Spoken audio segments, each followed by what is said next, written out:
we're always building on top of each other across the industry on what we're doing. And so we're not doing this discovery alone. We've built it up over time. And I think that's why, for example, mobile free-to-play is just such a mature market now.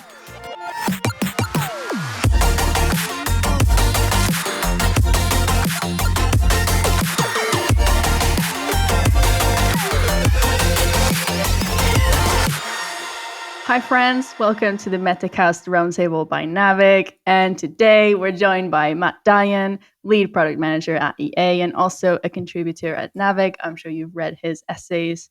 Anil, Das-Gupta, co-founder and CPO of First Light Games, and today he's well rested. He didn't have an overnight flight and then came to do a podcast. And we have a new guest on, Anthony Pecorella, co-founder of Level Up Labs. You may know his co-founder, Lars Doucet. Welcome, Anthony. Thanks. Good to be here. Do you have a prepared 30-second intro that I didn't warn you about? Sure. So my background, I got started in the gaming industry in about 2008. I worked at Congregate, which was a browser-based games platform. I was there for actually about a decade, held a bunch of different roles from QA to product management to developer relations. Did a short stint at Imanji Studios, which is the Temple Run developer. And then now I'm consulting with Naavik. My kind of experience or expertise is in the subgenre of idle games or clicker games. I was the lead producer on Adventure Capitalist, which is one of the early ones, and have just worked with a bunch of the developers in the space.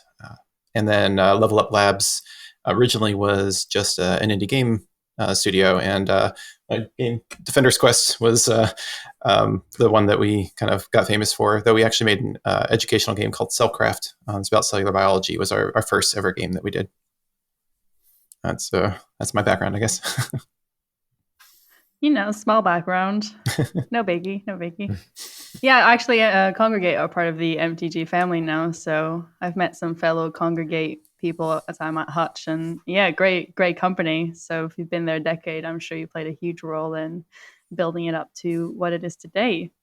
And just to get to know you a little bit better, what's your favorite object that you have in your room right now? Ooh, good question. I think it would probably be it's a piece of pyrite that just naturally formed in these cubic shapes. Like you can find pyrite that does this. Wow.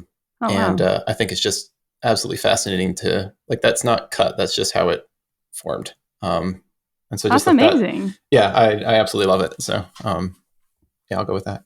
I didn't know that nature produced such sharp geometric objects. Yeah, every once in a while there's certain constructions. You see it in carbon in some cases where it'll form like the geodesic dome kind of look, or diamonds will sometimes get that sort of flat face. And but yeah, just something about the pyrite. I'll have to look up the chemistry behind it sometime and really understand it. But yeah. That's a great off-the-cuff answer. Just like lying there in your room. I feel like I would have just grabbed my cell phone or a coffee mug or something really lame. I'd love it if you picked up your dog. Oh, sorry, they're not in their room right now. No. And sorry. My cat would not like me picking him up. So. The Metacast is now a podcast about geology, not about game industry analysis. Let's pivot our content. Cheers for going along with it, Anthony. So just before we jump into the topics, I want to give a shout out to King's PvP action game on wheels called Rebel Riders. Have you seen the playtesting, the video, the trailer? Okay, you have to go and check it out. Imagine stuffed toys, cute toys on wheels shooting each other out. You have to go and check it out, please. Please let it play the past play test. I really want to play it. So topics. Oh, sorry. What was the name of the game? King's Rebel Riders. Yeah, it's like a Toy Stories. Toy Story with guns. Yeah, basically, and battles on wheels. It's cool. It looks really fun. So today, in terms of our topics, we're going to be talking about how goals can be counterproductive. And, games are very goals-based, so this will be an interesting one to dive into. We're also going to talk about fully on-chain games, traditional console developers and their relationship with mobile. And then if we have time, because I want to allow enough time for these big topics, we might go into my experience so far with the Quarry, a narrative couch co-op game that is meant to be very scary. All right, Matt, you got the philosophical topic today. Yeah, this is not necessarily a piece of news, but it really got me thinking. And so I thought it would be interesting to apply it to our craft and see what we could kind of come up with. So a little bit of context. I'll try and summarize this quickly.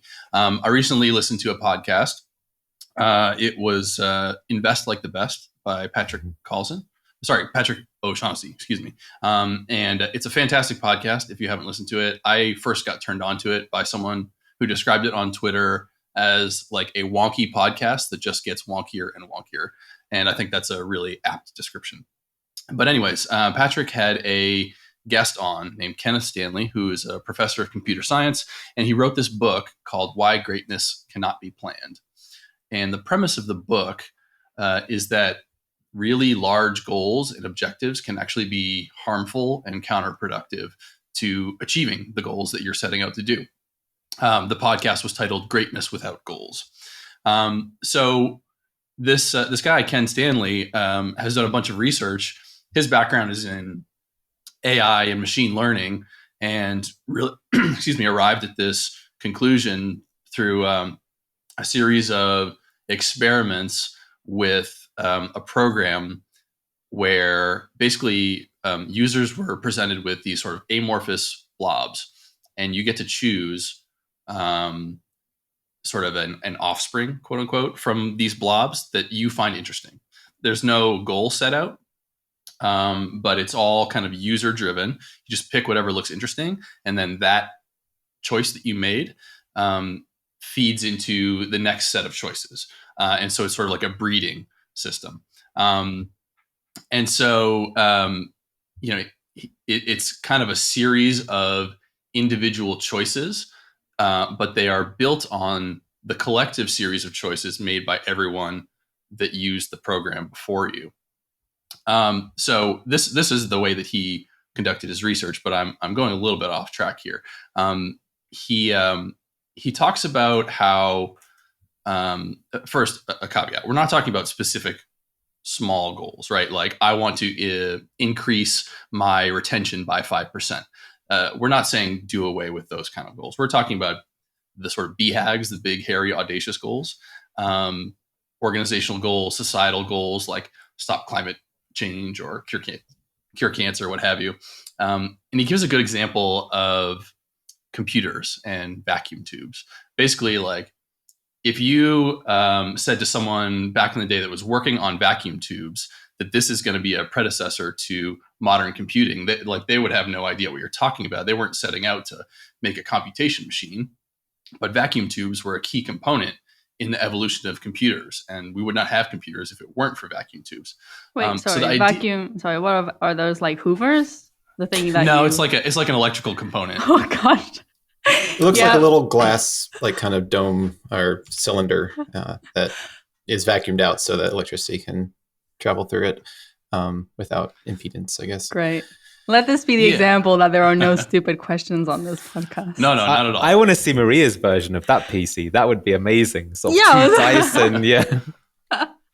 Sorry, carry on, Matt. No, that's okay. I'm rambling a bit, but the idea is that these vacuum tubes, right, are a stepping stone towards the final outcome of, computation. And so going back to the original experiment around picking amorphous blobs, you're choosing stepping stones along the way towards whatever the final goal is. And so this program that he did with the choosing these blobs was called Pick Breeder.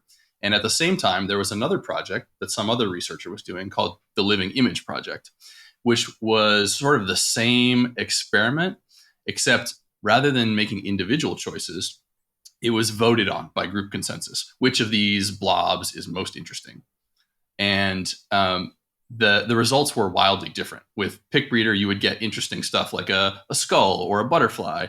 And with the Living Image Project, where you had this group consensus, you were still getting amorphous blobs that weren't really like making sense. And if you think about it, like if we're all choosing the blob that is most interesting to us, well, it might be like, Maria is interested in vacuum tubes, Anthony is interested in geology, I'm interested in cats, and we're all picking different amorphous blobs based on our interests, but we don't have a unified sort of outcome. And you can make that connection to sort of big audacious goals. Like if we want to stop climate change, one of us might think it has to do with electric vehicles. One of us might think it has to do with recycling. And so there's different ways to get there. And we as humans don't always know what the stepping stones are going to be to get to that final outcome. And so the sort of takeaway here is like these large objectives are a little bit flawed. It's not really about like the things that we want to accomplish. It's about the things we don't even know we want to accomplish, but we would want to if we knew that they were possible. So one of the takeaways here is that this guy, Ken Stanley, says and I'm quoting here, there's no good strategy to achieve a specific thing that we don't know how to do. But what he recommends is maximizing the chance of achieving something useful. You don't necessarily know what the payoff is going to be. You need to maximize opportunity to have success, even though we don't necessarily know what that success will be. So he offers two pieces of advice here, and I promise I'm going to bring this back to games momentarily. The first is to collect these stepping stones and honor interestingness, as he puts it. What is interesting? And then the second is to recognize the stepping stones when they do snap into view for the first time. So you kind of have to keep an eye on what these stepping stones are. Yeah. Yeah. I actually do agree with a lot of his ideas, but like I want to play devil's advocate a little bit to sort of just understand, like, do we actually agree with his theories there? Yes, vacuum tubes were required for computers as we ended up with them. But if vacuum tubes hadn't been invented, I think there's a good chance we would have found some other way of doing it. It strikes me a little bit because I did have a CEO who was into the BHAGs and would quote like Sony saying they wanted to change the perception of Japanese electronics, which were seen as cheap earlier, and now you tend to think of them as high quality. And even in at Congregate, one of our core, I don't know if it's core goal versus mission, and there's some subtle differences there, but everything, we had this goal of trying to improve independent developers, or help independent developers find and grow their communities. And so like every decision we made was informed by this unified vision. Whereas like the Pick Breeder, everyone was voting, but they didn't have a unified thing. They weren't all trying to find the skull or the car.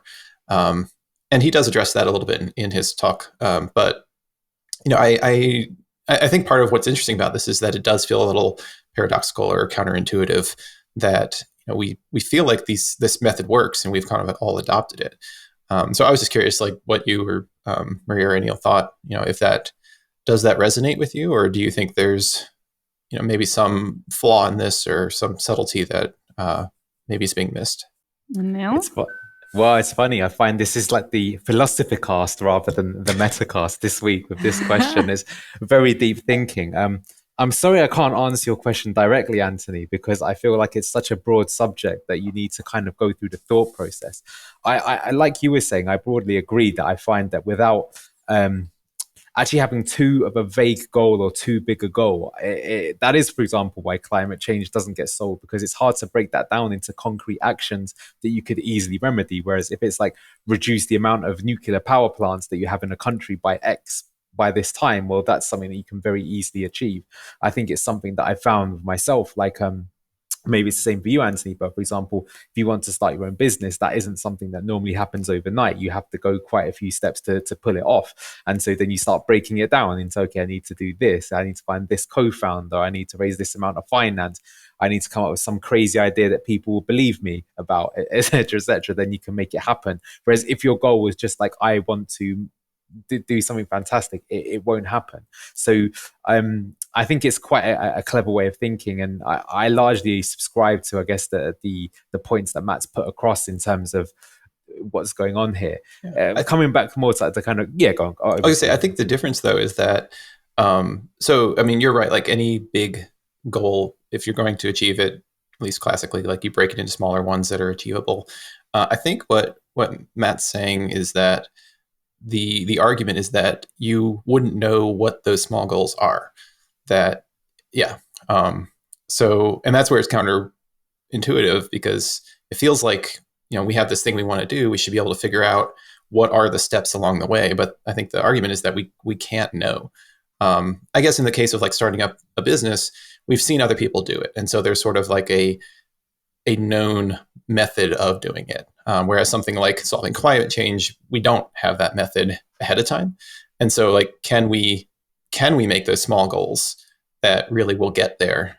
Or is it something where we just have to keep innovating, and then eventually someone will see those stepping stones that Matt was talking about of, oh, now we have this piece and this piece. Oh, this is going to fix global warming or something like that.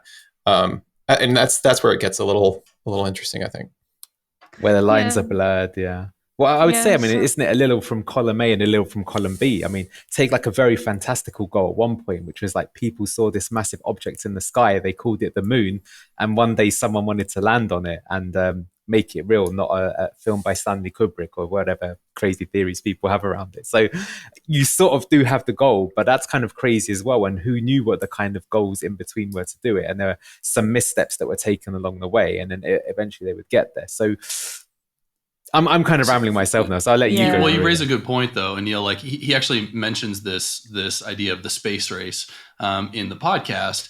One thing we haven't talked about is the importance of constraints and context in achieving these, audacious goals and the stepping stones along the way. If it weren't for the space race and the desire to reach the moon, would we necessarily have pursued the path that we ultimately did and combined these existing stepping stones to get to where we needed to get to?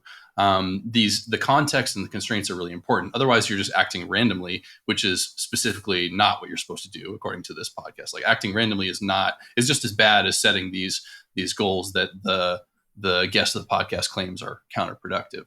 So context and constraints are important, and it's also important to, like, as he says, collect the stepping stones along the way and be aware of them when they snap into place so that you can sort of bring them all together. I feel that we might be trying to compare apples to bananas a little bit, because I think this type of mindset applies extremely well, for example, in scientific research, because you have grants and your research is going to be on a very, very specific small building block of this larger picture. And then when enough building blocks, when enough building blocks have been researched, then you put it all together, and together the scientific community comes to this outcome. And that's possible because, there's governmental funding, and we accept that the grand majority of research is going to be a failure. And then when we take a look at, a business, we have a limited runway in terms of the investment that we can make. And that's why we have to work towards goals, because we can't, with a space race, you had governments funding it. So until someone reached the moon, you can just there's no tap turning off unless the government decides to do so. And so if you're looking at a business, you have a limited runway. And that's why you have to make clear, you have to work in a goal set way so that you know when to pivot, when to stop, when to try something else. So I think from a business perspective, maybe this mindset can be applied by how can I increase the number of experiments within my constraint to be run to find the right answers? Potentially. Like you raise an important point, which is that there's risk involved. If you're making these stepping stones that are interesting, but not necessarily proven or guaranteed, there is a trade-off, and you could be spending money that doesn't ultimately lead to anything. But I think you're right, Maria, that like increasing your optionality, increasing the number of tests that you're running, or the number of stepping stones that you're collecting is a good way to approach this. And it just has to do with your organizational comfort with risk and what sort of runway you have to take on these interesting tasks. So how would you do that?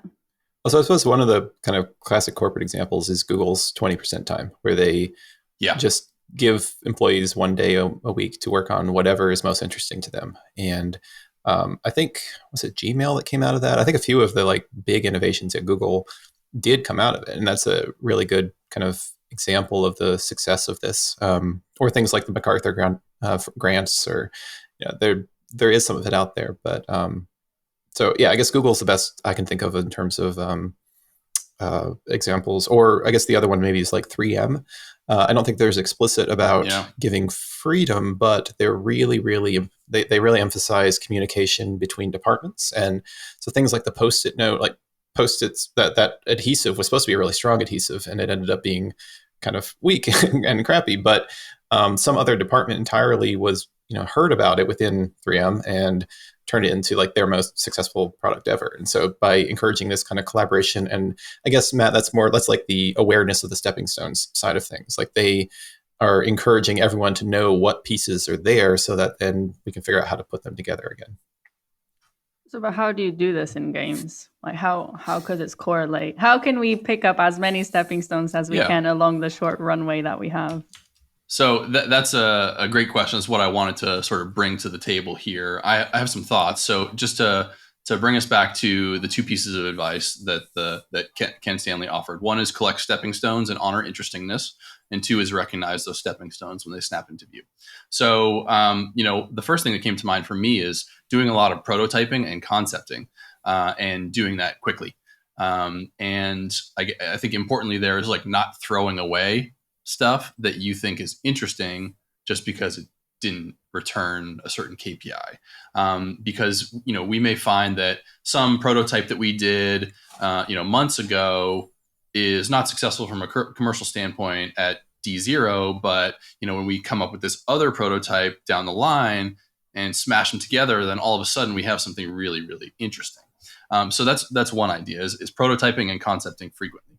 Another way to do that is emphasizing UGC and creators. So giving players, giving developers the tools to do their own innovations based on your sort of core product, your base set of tools. That I think is going to increase your velocity much faster than just doing internal prototyping. You're sort of opening things up exponentially to anyone to do whatever is interesting to them. And this concept of interestingness is really core to the sort of thesis.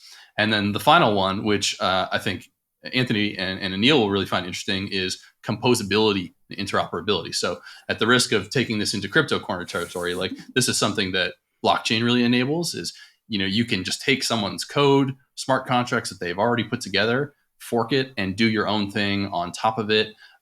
You can, bring tokens together and interoperate. Like having access to all of the innovations that came before your work is an important aspect of this as well, because it doesn't sound like collaboration, but it is implicit collaboration, right? Everyone has done all this work before, and you are collaborating with their prior work and putting your own innovations on top of it. So these were the three things that I came up with, but I'd love to hear everyone else's thoughts. Yeah, the prototyping and concepting new ideas quickly. Yeah, makes a lot of sense. Sometimes by going through the motions, you'll find something that works because you keep iterating on it. And I also agree that if something doesn't look like it's working from a KPI perspective immediately, sometimes it's not worth just abandoning it quickly, like observe, learn, and then I think I'd phrase the metaphor as try to keep collecting stepping stones from within the same lake and same river instead of jumping through rivers, so that you can build up that specific picture better. Yeah, I think on the UGC side, one of the or some of the best examples are on the modding community, and the fact that I was in some of my research, I was looking it up, and some of the biggest games of all time really are mods. Dota 2 and the whole MOBA League of Legends genre came out of a mod called Defense of the Ancients on Warcraft 3. Counter-Strike was a mod of Half-Life. Team Fortress 2 came from a mod of Quake. DayZ and PUBG both came out of Arma 2. And it's nice to think of innovation as just sort of like a fun academic thing, but these are incredible billion-dollar games that came out of it from like a money side. Yeah, it works, and no one could have predicted that. Warcraft 3 would have generated a 5v5 real-time battle game. That's nonsense. But it's exactly what happened, because they had the foresight to create or to support modding communities and to allow players to mess around with it and see what they could get. Yeah, but what happens in that situation to the business revenue? Because, for example, if we look at Genshin Impact, they spent years developing these games that kept pushing the boundaries of tech, and now they've built such a strong position in the market that's very difficult to replicate because they've achieved a new point in, for example, mobile technology. Everyone I know that plays the game, the first comment that they have about it is how impressive and how can it be free to play because it's such a premium fun game. So if we're talking about UGC and modding, I know we'll get into this in your topic potentially, Anthony. So maybe I should have asked this later, or you can answer going into your topic. But if we have things like composability and interoperability where someone can take your game and then go and build their own game, how does that help your business revenue in allowing that? That is a really good question. I think in some cases, so Valve picked up Counter-Strike, and it was a mod of Half-Life, so they were able to kind of capture that and grow it. But certainly, I don't think Team Fortress 2 and id Software are not related at all. And so a lot of times that, I guess, so some of it is from the view that, how high of a level view are we taking? These innovations happened into the gaming community, but you're right that in many cases, the original product that led to it doesn't directly benefit from it. So yeah, that's an interesting question.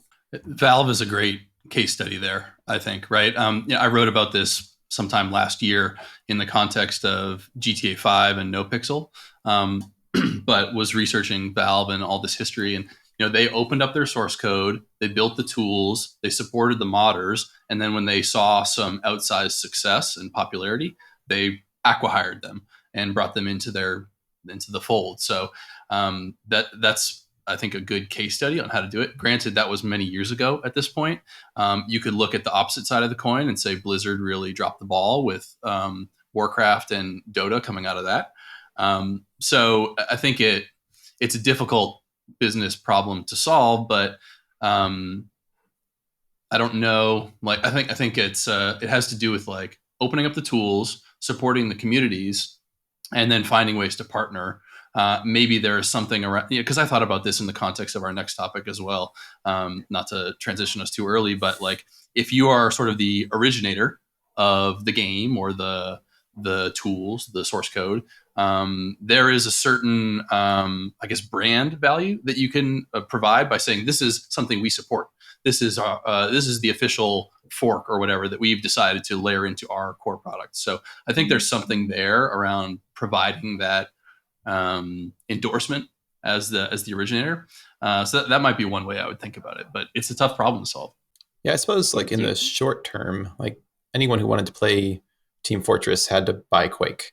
So it spun off into this huge thing, but it did in the short term provide additional value that it was able to capture because the thing they produced suddenly was even better. And so people wanted to buy the original thing. So I guess in the short term, it did benefit them, even if they weren't able to capture the longer term success.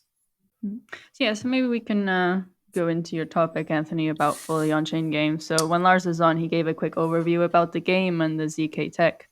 So what about fully on-chain games do you want to bring to us today? Yeah.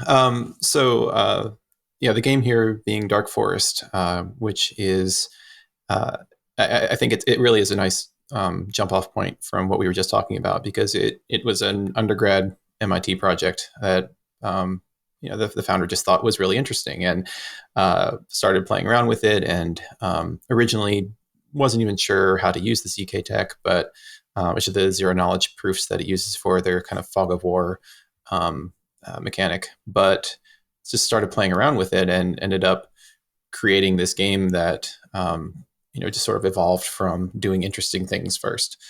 And so the game does exist entirely on chain. So all of the logic, everything is provable. Every move in the game is computed, is put to the blockchain, and the results are computed.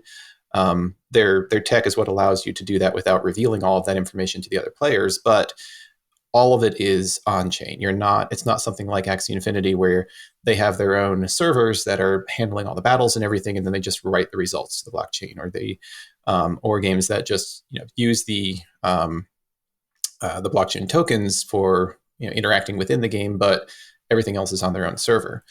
And so it's a very different situation, and it does have some benefits to it. But I was talking about it with a founder and CEO of a gaming guild that was investing heavily in blockchain, and his initial reaction was, I don't want games on chain. I don't see the point.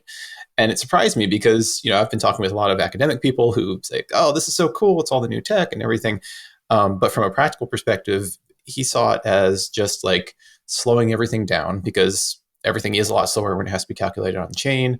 It's harder to update. There's a lot of limitations to it. And it kind of made me think, like, is this actually a direction that we think, the industry should go and will go? Or is it more just an intellectual, curiosity and something that's interesting and, may lead to something that we can't even predict right now. But, in the short term, I was under the just sort of assumption that on-chain is the ideal, but it suggested that it isn't, or it might not be perceived as such by a lot of people who are very into the industry. So I guess I can talk a little bit more about what the benefits I see are, but I was just curious to first get reactions of what do you all think? Is that is on-chain an ideal? Is it something that's that you think people are going to want, or that we're going to head? I see Anil smiling, so I'm curious what Anil's thinking right now. Yeah, I guess as like the thought experiment is something that our team's thought about many times, is could you design a game that could only be done on blockchain? And I think we started doing that around 6 months ago. And we did come up with quite a few ideas. I think at last count, we had something up as many as 7. Then we said, are any of these games good game ideas? And none of them are good game ideas. That's our opinion. And so I think to answer your question, do I think the industry should head in this direction? No. And do I think people want to head in this direction? Also no. That might be sort of jaded old man syndrome, but I think it's because I feel that, like, when I see big innovations in gaming and gameplay, the gameplay tends to be more of kind of experiential nature rather than the tech behind it. I'm sure someone will think of some ways that I'm wrong in saying that, perhaps things like 4X games and like the way that you could do things like territory capture and things like that. But whilst you could put a lot of this kind of stuff onto the blockchain to make it unique, is that aspect really so sort of fun that you could do it? I mean, of course, that could be proven wrong. At the end of the day, you will only know when you see the sort of final result. But I think that, like, when you see sort of like big, I wouldn't say necessarily innovations, but maybe surprise hits would be the big way of doing it. I think it's interesting because it was mentioned in the previous topic.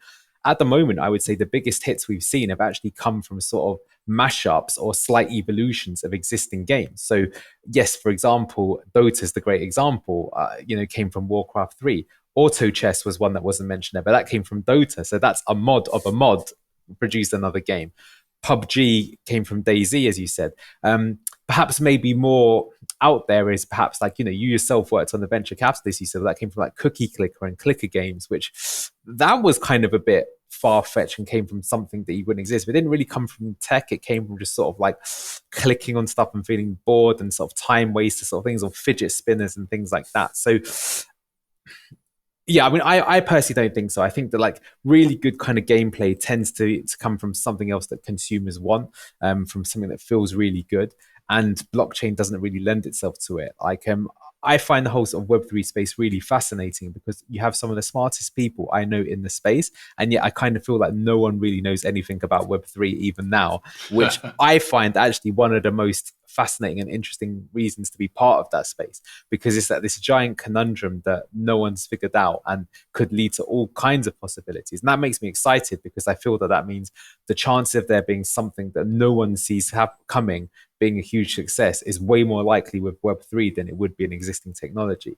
And I do sometimes feel a bit sad in the current games market how everything is just a sequel or just another franchise of something we've seen before. And like people don't really take risks anymore. And I'm a bit hypocritical to say that because I'm working on a mobile battle royale game. So I appreciate, that I'm one to sort of say that, but it's for a reason, because you want to de-risk the product versus going risky versus doing like the prototypes. And as like the production values go up through the roof, it's harder to prototype stuff quickly, etc., etc. So I've given you a long and deviating answer there, but I think, yeah, in my opinion, we've thought through the experiment. We come up with kind of good ideas. Maybe we're just not very good designers.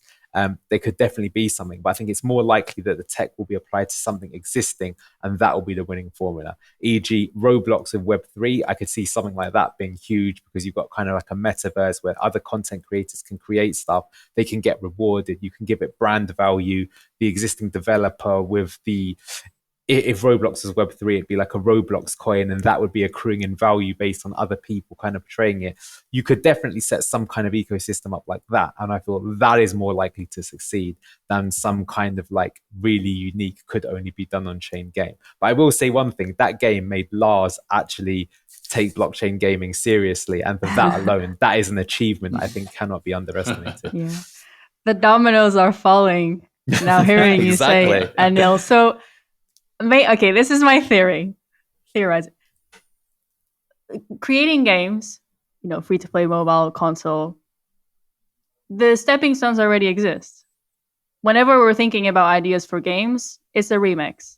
You're like, oh, I like this and this game and this works, and then you just put it all together, and you're building a new game off of blocks that they've already been explored. They've been and yeah, we're always building on top of each other across the industry on what we're doing. And so we're not doing this discovery alone. We've built it up over time. And I think that's why, for example, mobile free-to-play is just such a mature market now.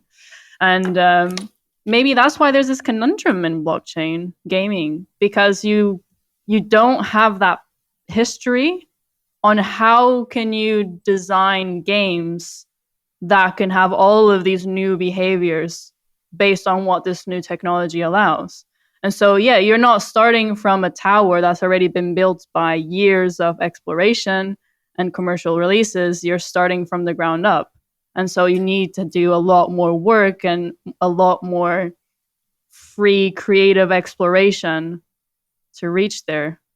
Yeah, it could happen organically for sure, but there is a sort of element of reinventing the wheel, which is that sure, you could make some other system where you could carry goods from point A to point B, but then you find out that just using like a hand cart is a much easier way than your jet propulsion system that costs millions of dollars and does some funky tech doing it. But I certainly won't say that it's impossible. It's 100% possible that maybe some people like this start having some muck around projects, it starts getting some traction, then after a few years there's kind of like a breakout indie hit, and then insert big video games developer here comes in, sees the idea, puts the license on it, massively exploits it, and boom, the biggest game in the world is a blockchain only game that could only be done on blockchain. I certainly wouldn't rule it out. It's possible, but I just guess maybe Anthony's maybe to more your side, but being someone who sort of lives in this space day after day and has to think about the technical challenges, the tech is really cool. There's some interesting things you can do with it, but I don't see anything from a fundamental point of view that, especially in the kind of moment-to-moment gameplay, that I feel gives you something that you can't already do. That's my opinion on it, but I want to stress it's just an opinion. And opinions are like arseholes. Everyone's got one, right? There you go. So, wow, I've never heard that. I think there's a distinction to be made between like the business viability of starting a studio that does fully on-chain games and like the creative and technical exploration. I think it's fascinating from a creative and technical standpoint. But if I was starting out, a venture-backed game studio looking to scale quickly, I don't know that I would start making fully on-chain games because, as you said, Anil, like anyone, some big publisher or any developer could come in and fork the code and do their own thing and put a license on it and just like take my ideas. So that's like from a business standpoint, that's not, that's not a great idea, I think. But however, from a creative and technical standpoint, it's fascinating because of what we talked about earlier, the composability. Anyone can just kind of build on top of it, build new experiences on top of it. And one thing I think is really interesting is like, because it runs on a blockchain, that game will exist as long as that blockchain exists. And so there is no like development time horizon. It could just keep going forever. We have games like chess and Go that have been around for hundreds or thousands of years. I don't think it's crazy to think that we could have a game that is built on smart contracts, fully on chain, that lasts for a long, long time with hobbyists, modders, developers slowly building up this sort of network of interfaces or spin-offs or different UIs or whatever. Like, I think there's a lot of really interesting stuff that can happen. And Anthony, you touched on that a bit in your Dark Forest deconstruction with some of the different projects that have already been built on Dark Forest. So to me, that part of it is really fascinating, and we just don't know where creative people could take these things. Yeah, I think from a player and sort of investor perspective, that idea of the game just continuing to exist can be a little reassuring. Like if Sky Mavis, if enough money had been stolen and they didn't get bailed out and the whole thing crashed, well, your axes are basically worthless. The game no longer exists, and maybe someone else picks it up and lets you keep your axes in some new world, but you're reliant on the owner staying solvent and supporting it. And, whereas, with something like Dark Forest, it doesn't matter if the people who made it just drop off entirely, and they can even burn all their keys so that the game can't be changed anymore. But it still exists, and so if you were to invest in it, you at least have the confidence that it's not going away. The value of it's not going to go down because of anything that the creators have done. So I don't know how much, like right now in the first wave of everyone being really FOMO driven, like that sort of security, and it didn't really matter as much. People just wanted to get in quickly, and we've seen the crash that came out of that. And now we're seeing wave 2 coming in, like the Blast Royale and some of the other games that are trying to be fun and provide value as a game, and instead of just as a financial instrument that has a little mini game on top of it. So I think we'll start seeing that coming out of it. But we may also see people who, if they want to put that much money into something, are going to want a little more confidence that it's going to stick around. And then, the other side is the composability, which has some similarities to open source software, which some for-profit companies do get involved in and have a lot of success with. And it is scary as someone like you, someone's going to steal my ideas. They're going to take what I've been working on. But a lot of times, the value of a company is not its code as much as its relationship with the customers, the customer service that it provides, the brand, and they can still benefit from that expansion of the open source, whatever they've decided to put out there. So, it's interesting, and we could go farther down the rabbit hole of there are ways that you can even extend the game so that people who don't opt into it still have to participate. But I think I think your points are good. And talking with one of the creators of Dark Forest, he said, it's Ethereum is it's a computer, but it's an Apple IIe. Like, it's got no processing power at all right now, which is why they keep crashing their chains as they're trying to do stuff. So, I just was curious to hear what you all thought, and I think you make some very good points that if nothing else, maybe this is like VR in the 90s. Like, it's just it's a curiosity, but it's nothing that is going to find mainstream for a while. I think that's this type of fringe innovation that it's not focused on business viability. It's more exploring the feasibility of ideas. And I think that needs to happen just across everything in the world and humanity, because if we're exploring everything for the sole purpose of business viability, we won't essentially take some of these big risks that have changed where we're going. And we're talking at a huge scale, but I think this applies to the majority of the industries. So everyone has a role to play. And sorry, I don't remember said it, maybe Matt, about the acqui-hire. We've seen this in, for example, a lot of fintech. Yeah, it all plays in a cycle. I will say one thing though, that Matt's point about it all being open source, smart contract, interoperable gives it a much better chance than many other things. So just mentioned their VR and AR, but that's kind of closed shop. You have to be experienced with the tech. But if there's something out there that you kind of liked and you can just have a look at it and go, oh, that's how it works. Well, I can make my own version by just forking it. Yes, from the commercial terms, you're not protected, but from the pure innovation and Indian, is it cool part, it's actually very attractive. So I would argue, actually, counter what I said, that like if there was something that could be made from it that could be fun, it is more likely to come from there. I personally think, though, it's more likely going to result in kind of tech to begin with. Maybe that tech then leads into games. But I think we're at that kind of stage. Like, it's just like a entirely new rule book in terms of ways you can think about it. You have to like really change your way of thinking. And that's the adjustment period. Or in my case, just employ young people who will just grow up knowing that way, so they don't get jaded by the ways that things used to get done is my cheat code to try and achieve the same thing. Nil, do you want to jump into your topic? Yeah, sure. So kind of changing topic slightly, I'm going to talk about games and developers, but hopefully that's okay. I want to talk about console developers and a mobile product, because this week I was kind of encouraged by the news to see that Nintendo have made over 1 billion in revenue from Fire Emblem Heroes on mobile, which is kind of curious because, they've made Mario for mobile, they've made Mario Kart for mobile, they've made Zelda, I believe, for mobile, and Animal Crossing, and yet Fire Emblem was the game that did the best. Why is that? Gotcha would probably be my answer to that one. But all aside, they've achieved that, by the way, with zero performance marketing spend. Not once have they run a Facebook advert, a TikTok advert, getting an influencer to market it. It's all come from natural homegrown UA and kind of showing that sort of the brand value. And it's made me wonder, why has no one of the kind of traditional big console manufacturers taken mobile seriously? Like Super Monkey Ball came out on the original iPhone in 2008. Wow, that makes me feel old.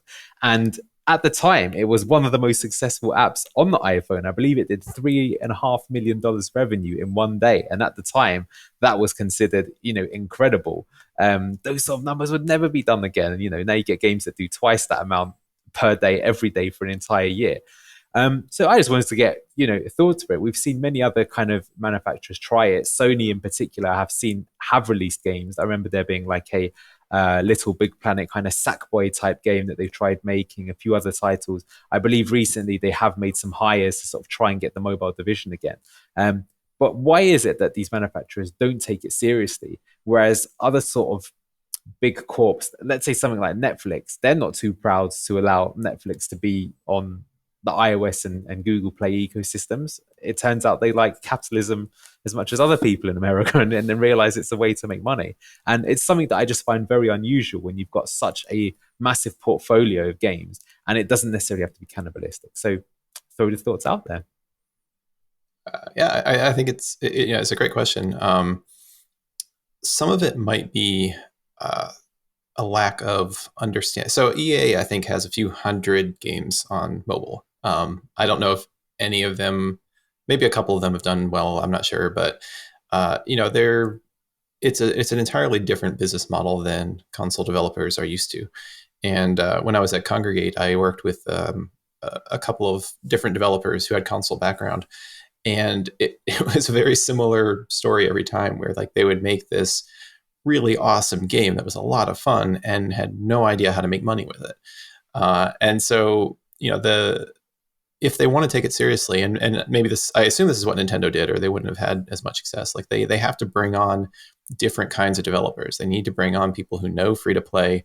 And I think most of those EA games are just sort of ports, or, and that model just isn't going to be successful. And if they keep trying that, they're not going to find a lot of success. So it does involve I think really admitting to themselves that they don't know how to make money with this, and to get people who do as at least a first step. Well, get people who do and allow them to just try something completely new that potentially the company hasn't experimented with. I think sometimes panic buttons can start ringing. So, I haven't played all of these games. I investigated a little bit the monetization of Fire Emblem, and I believe that the mobile market, there are things that can work and things that will struggle to work based on who's in that market segment, who's your audience, what's your spend depth. Is that what are the behaviors in terms of spending from the audience that you're targeting?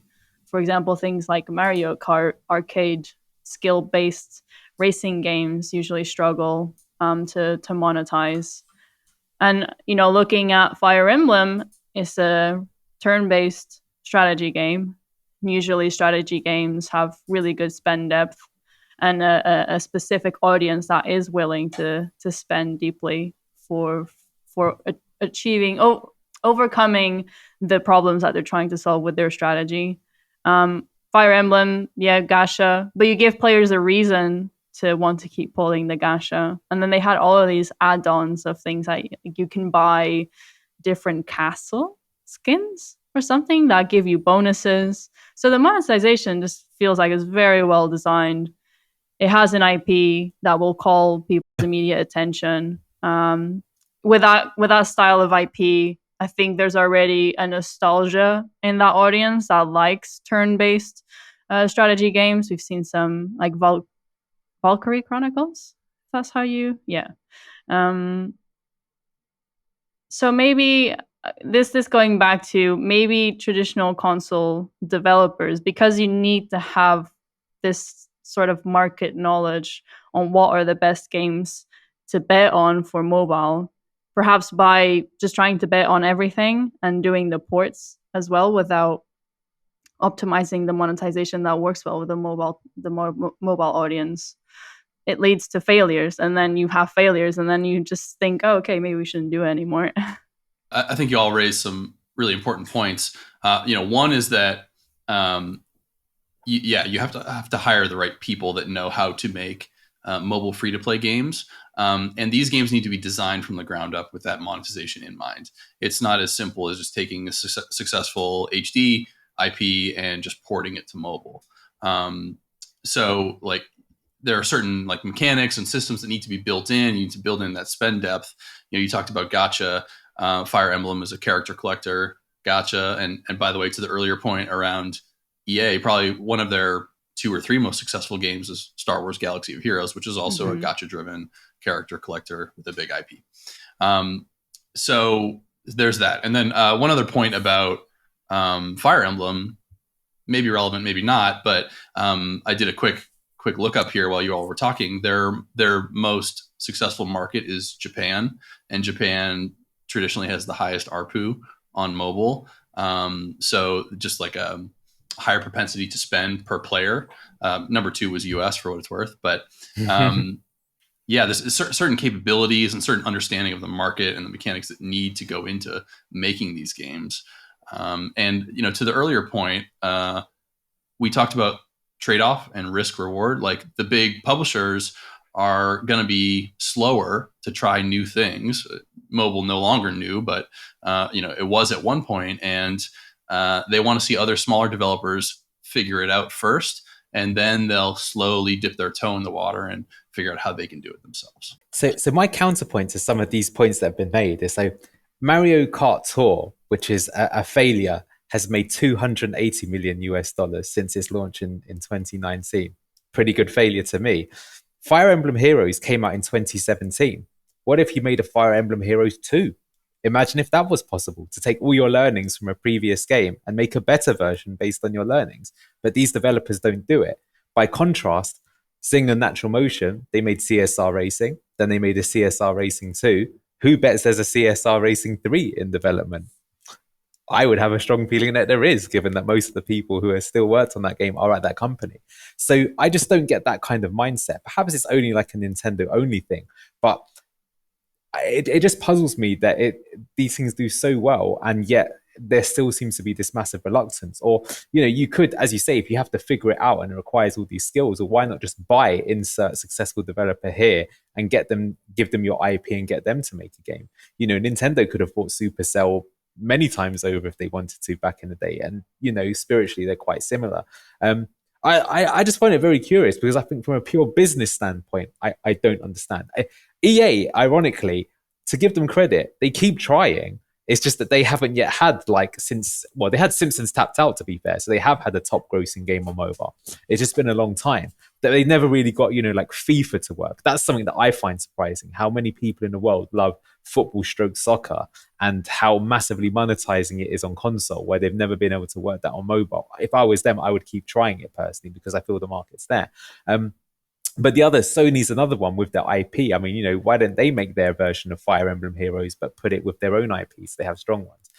I just find it puzzling because I surely think that people at those companies must be suggesting such a thing when the evidence is there. Like, they've already made money on a lot of these titles.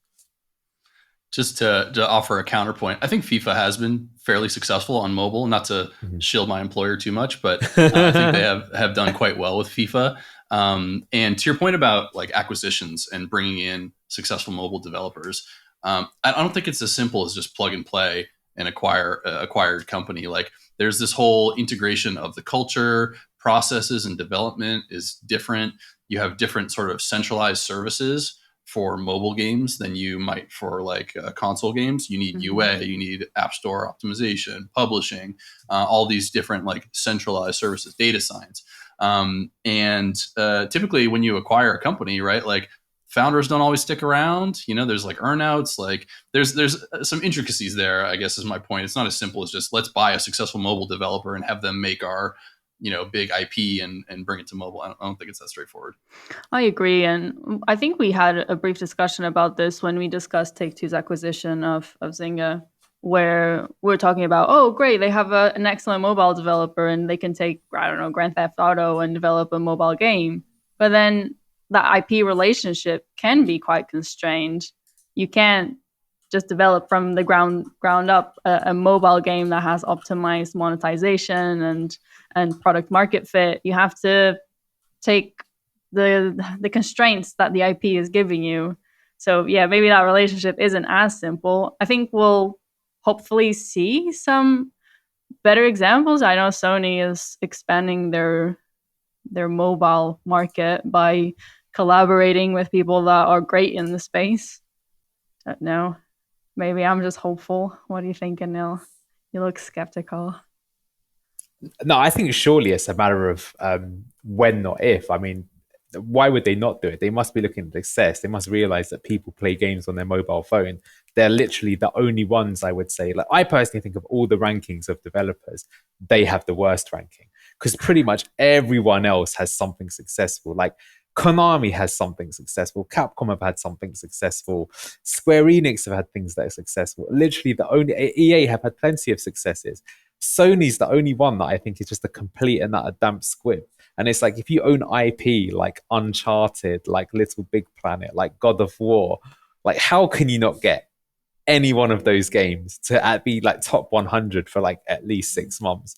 Like, I don't get it. That I think is like really puzzling. Like, that's like a massive L in my opinion. So I think surely someone has realized that's the case and hopefully they're trying to get it work. We will see.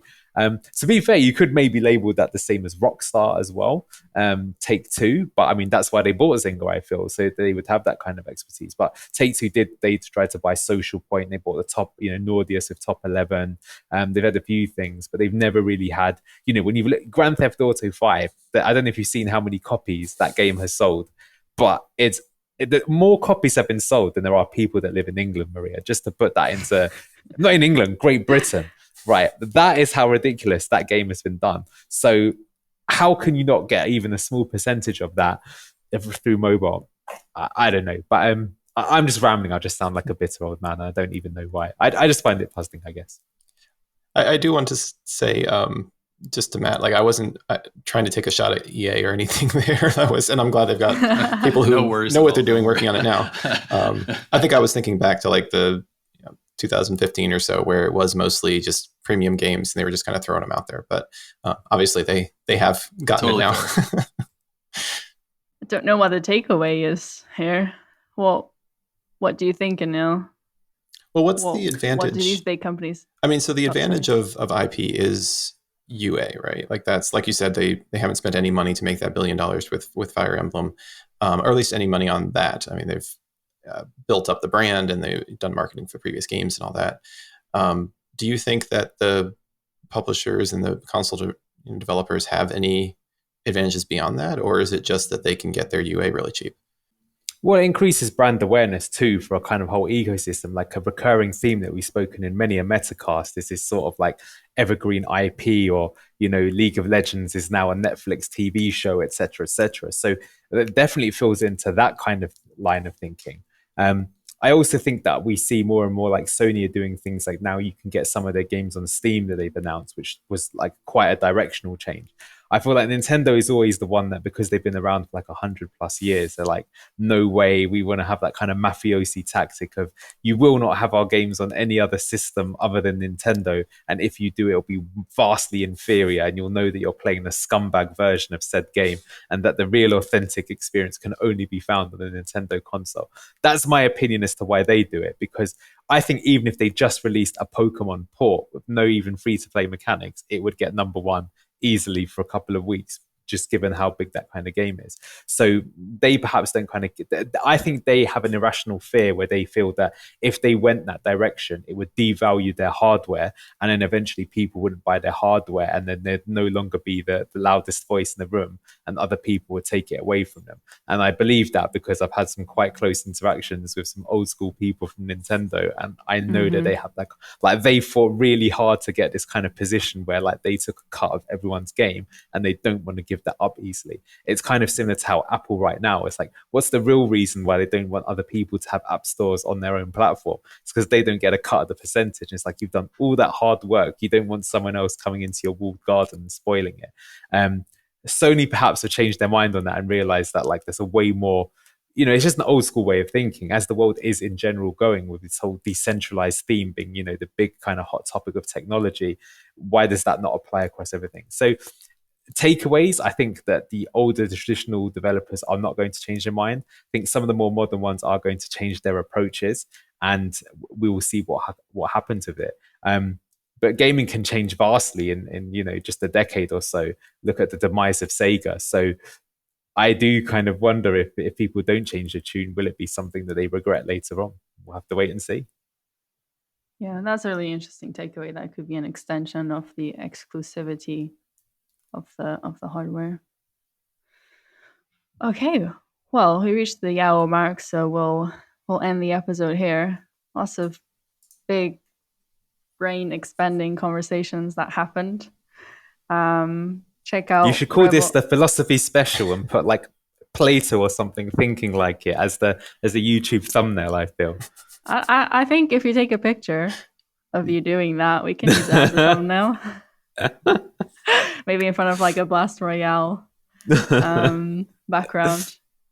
Yeah, if you need to go and break off all of this deep thinking, go and watch that trailer of Rebel Riders. Go look at some stuffed toys on wheels, battling it out. Gonna keep going back to this. Thank you so much for joining. Lovely to have you on for your first time, Anthony, Matt, and Neil. Awesome as always. Cool. Thank you. Check out the Dark Forest deconstruction. It's really good. Yeah, great.